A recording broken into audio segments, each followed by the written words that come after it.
over to Chris Brooke with the Missouri Department of Conservation. Grab a chair, grab a seat on one of the boats if you'd like. Sit down, relax, and grab something from the kitchen. And get ready to hear some great information from Chris. Here's the biologist of the Missouri Department of Conservation. Once again, Chris Brooke.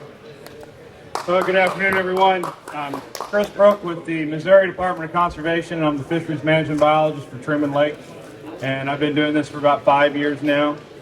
Came to the expo last year, talked a little bit about all the different species, and this time around I'm going to focus more in on crappie and how we sample crappie. So, go over real quickly. I know many of you know Truman Lake, 55,000 acres. In 2019, we had some high water. We were 33 feet high, got up to 210,000 acres. So that's kind of an example of how much that water goes up and down. We have no vegetation, and we have max clarity about 6 feet. So that kind of, if you haven't been on the lake a lot, gives you an idea of what you're getting into compared to some of the other lakes or reservoirs you've been on. And our creel limit's 15 fish with a 9-inch minimum length limit. Truman, when I talk to tournament anglers and guys that go over the United States, they talk about, if I ask what's different about Truman than the other reservoirs, they talk it's the number of fish that you catch that are quality sized fish. So the number of 10, 11, 12-inch fish that you catch on Truman is hard to match on any other lake. Truman has a lot of tournament anglers, and it's a popular tournament lake, but there's also a popular recreational angling. But those anglers don't necessarily concentrate in the same areas. The tournament anglers harvest bigger fish, which tend to be way up in the upper arms, the Sparrowfoot area, the Deepwater area on the Grand, or the Osceola area on the Osage arm. And a lot of the recreational anglers stay lower on the lake. You tend to have a little better numbers down there. There's less stumps, less things to hit, easier to just relax and enjoy your day down there if you're not worrying about hitting the boat on something. The Truman Lake has two main arms of the lake, the South Grand and the Osage arm, and then there's about 3 smaller tributaries that I net, which being the Big Tebow, the Little Tebow, and the Pomme de Terre arm. And all those tributaries, and as you move around the lake, the different arms, the Grand, the Osage, and up and down the Osage, they all kind of act a little bit different. They fish a little bit different, and when we're out netting, we see a little bit different composition of fish. Our main way of sampling crappie is with trap nets. We'll set out 10 nets in a location and run them for 2 nights, and we've ran about 12 different sites across the lake and went from one end to another. So historically, starting in the early 1980s, the lake was trap netted. In 1984, they started trap netting what I call the lower lake site, which is out of the Shawnee Bend area, up to about 03, and then up to Little Tebow and up South Grand a little ways. And right now we're going up around to Long Shoal Marina. And then Berry Bend area, we have some sites there around Berry Bend that we'll sample every year, and those sites have been sampled almost every year since the mid-1980s. So we have a really good data set of what that's looked like and how those catch rates and species composition and everything else has changed in time at those sites. In 2013, started moving us around the lake a little bit more and added a few other sites. We sampled around Sparrowfoot, Finey, Windsor Crossing, and Fairfield. So started getting a little bit wider location as where we were going and where we were sampling. And then I came on board in 2018. And when I started talking to anglers, when I talked to the tournament anglers, I heard a lot of information about, so tournaments always used to get won on the Osage arm, and now guys are fishing the Grand, and there's like it's like there's more big fish over on the Grand than there used to be. But when I started looking through my data, I kind of had a hole, and I didn't have much data around there. We had a little bit around Sparrowfoot, but nothing around bucksaw and in between bucksaw and Sparrowfoot. So when I came on board, we started sampling a few more sites. I added Nisley, bucksaw, did a few more sites in the lower lake, Tally Bend, Wablo Creek, and then around Osage Bluff and Turpin Branch. So try to get more samples and get a better idea of how the crappie population changes as you move across the lake. So altogether, we've sampled 12 sites and have about 2,600 trap net nights going back to 1990 is when my data goes back to that I have entered into the computer. So we have a pretty good data set to pull upon, but it's limited mostly to a couple historical sites when you go back very far. This graph, the white bars show white crappie, the black bars show black crappie, and from left to right you go through time, so it starts in 1990 and goes through our 2022 samples, and it shows how many white crappie were in our nets and how many black crappie were in our nets, and this is just the sites that we've sampled since the 1990s, or really since the 1980s. And as you can see, we had, relative to the black crappie, a lot higher numbers of white crappie through the 1990s, and then around 1999 or so, that kind of switched over, and we actually had 1 year we got more black crappie than white crappie, and then it kind of shifted back a little bit, and around 2012, 2013, went back to more white crappie, and then in 2019, especially, we had that flood year, and that gave us a good recruitment class of black crappie. So that'll show you, and a lot of that, if you really dig in a little deeper, it's weather dependent. It's a matter of, how high the water's getting and what's going on, especially in the spring when we have those crappie spawning. So that shows you how some of that composition just changes over time, and how Truman Lake's not the same lake as far as black versus white crappie every year. What's with the dip in 15? I would have to look a little closer into the dip in 2015. It's possible we didn't have as big of a sample size that year, so we may just not have had enough nets out to really catch fish, or it's possible we didn't catch as many. I hadn't. I'd have to look specifically to get to the details there. This chart shows the sites that I've sampled since 2018. The pie graphs, the white is the white crappie, the black's the black crappie again. And as you can see, as you kind of go to the left, you go up the Osage, up the Grand Arm, you start seeing a lot more white crappie relative to black crappie. You go way down in Wablo Creek area, we were looking at 90 to 95% white crappie in some of our samples.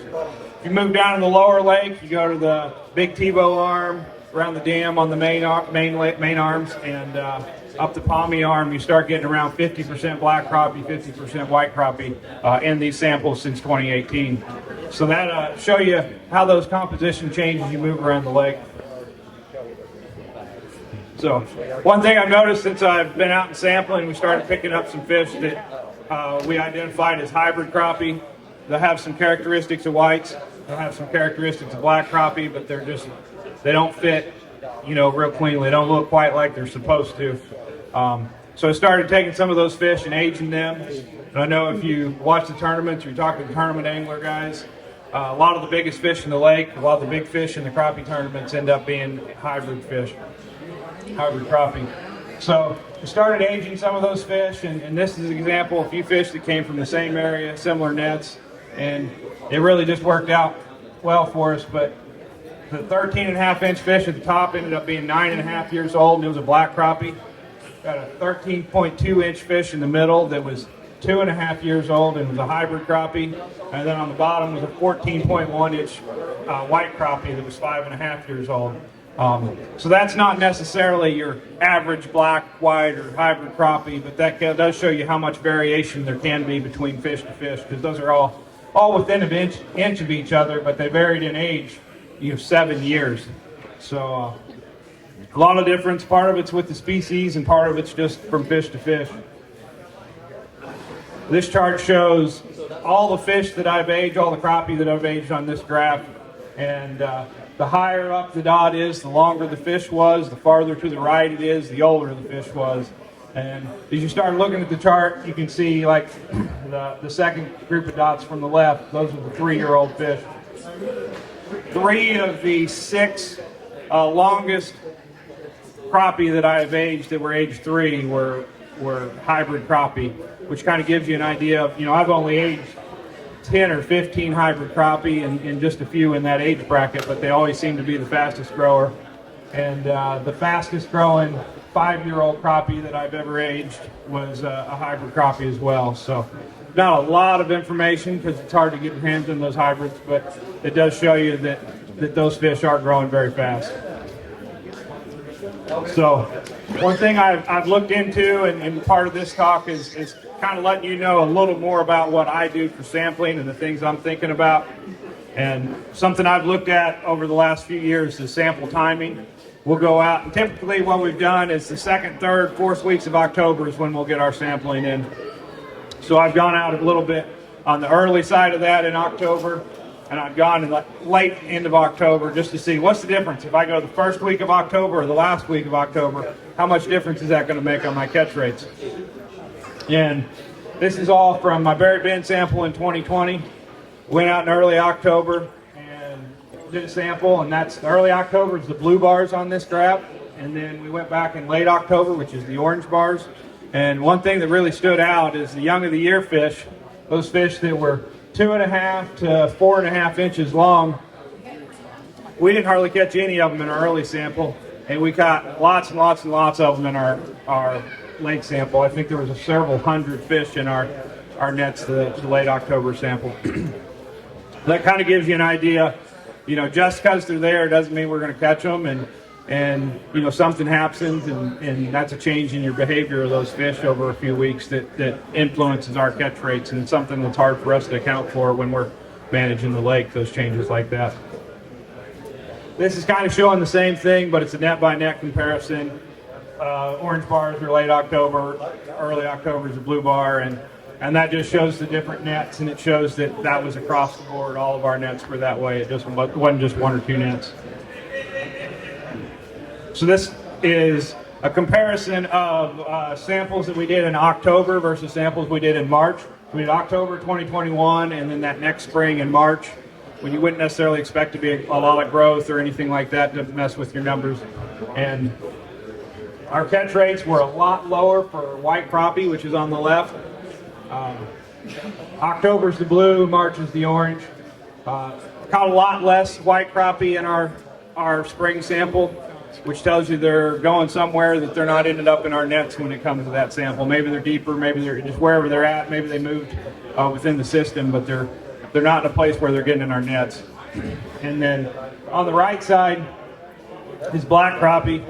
Our catch rates on our black crappie in the spring was very similar to our catch rates in the fall, but our size composition was quite a bit different. So we caught quite a few smaller fish in October compared to March, but we caught more larger fish. So the dividing line was about 8 inches. So we caught more fish over 8 inches, but less fish under 8 inches in our March sample. So kind of just another example of, if you're out there fishing, what you're fishing in the fall may not be the same place the fish are in the spring. And that behavior may be a little bit different. So I talked about the differences as you move around the lake. I'm going to focus in on the black crappie we've caught in the 3 different sites here, which would be Windsor Crossing, the lower lake, and Fairfield, and some of the sample data we've got from the last 3 years. So in 2019, we had a really big spawn of black crappie in these 3 sites. So these graphs, as it goes through the years, it's all the fish we caught in our sample, but most of those fish, just because the way it was and how big that class was, most of those fish were from the 2019 year class. So even though we're following all the fish over the times, the big bars and the big peaks, that's really just that 1 year class. On the top left is the lower lake, and blue is 2020, orange is 2021, and the gray bars are 2022. And you can kind of see that you can follow from left to right. That orange or blue to orange is how much they grew between 2020 and 2021, and then the gray bars on the right. And those fish in the lower lake, the black crappie, averaged 9.4 inches in our trap nets in the fall sample in 2022.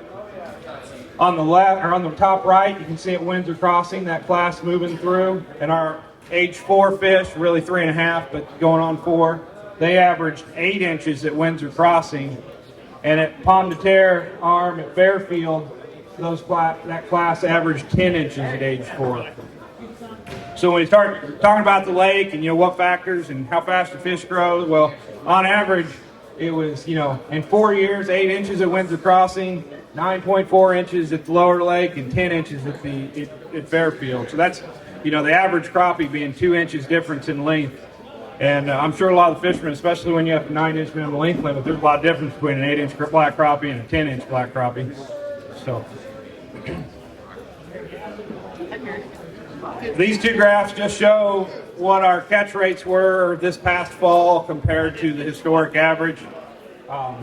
In a lot of ways, Truman's looking more like average, so to speak, than it has the last few years. We had some really good classes in 2019, some really good growth, and I think we're kind of settling back in. And for Berry Bend, we didn't see as many young of the year fish. That's something that, maybe a random variation that, we didn't catch them in the nets, but really the length frequency looks fairly similar there. And on the lower lake, we didn't have quite as many fish in the 6 to 8 inch range, but still fairly similar on those 9 to 10 inch fish. So I think in a lot of ways, the crappie population right now in Truman looks similar to what it has historically on average. So you start putting this all together from a management standpoint, kind of pointed out the different areas with different growth rates depending on where you're at with the black crappie. Talked about the different areas the tournament anglers use versus your recreational anglers. Different areas where primarily white crappie versus more black crappie compared to the white crappie. And then, different levels of fishing pressure. You get a little more fishing pressure on the lower lake than you do on the upper lake just because there's extra stumps and stuff that people can hit, and a lot of people like to avoid that. So if you start thinking about management and how to manage the lake and how to set regulations, there's a lot of different factors that come into play as far as, where you're at and where you're fishing and what population or what part of the lake we're looking at that just complicate how you want to look at the population, how you make it the best regulation that fits everything. So that's pretty much all I have about crappie for now. I'll give a quick update on some of the other species and some of the other stuff we have going on. In 2014, we put a slot limit on blue catfish. Before we put that slot limit in place, we did jug lining samples from 2010 to 2012. And we went back out for a reevaluation project that we started this past fall. It's going to be a 3-year study starting in 2022, and then we'll do it in the fall of 23 and 24. We're going to jug line fish. We did 30 sites on Truman and 30 sites on Lake of the Ozarks this past fall, and we're going to do that again for 2 more years. We got a lot of fish we're going to age, and there's going to be an angler input survey at some point. Don't know exactly what that's going to look like right now, but we're definitely going to take some public input to see how the fishermen and the anglers, how you guys like the regulation, how it's working for you, and maybe get you guys a better idea what we're seeing from a biological standpoint. But some of the details that are still to be worked out. I think it's going to be a good year for paddlefish. Last year we had a lot of fish in the 32 to 34 inch range that just weren't quite legal length fish. I think that's from a big class we had a few years back. I think they're going to be on up over 34 inches, a lot of those fish this year. So I'm hopeful that the snagging season there's going to be a few more keepers in that 34 to 35, maybe 36 inch range. The flathead catfish, we've got a pretty big study going on catfish that includes Truman and several other large reservoirs. We've completed 2 years of that. We still got some work to do ahead of us. That's going to be a 3-year study as well. And we've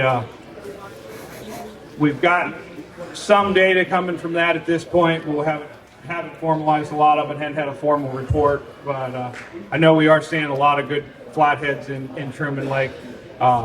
If you look at the state of Missouri and our good flathead fisheries, Smithville is just at the top, and it's hard to compete with that fishery because of all the good flatheads there. But if you take Smithville out of it, the equation, Truman stacks up pretty good against some of our other reservoirs in the state. It's just a matter they can be a little harder to catch. You got to fish for them a little bit different. You got to find the right areas where there's that standing timber and stuff.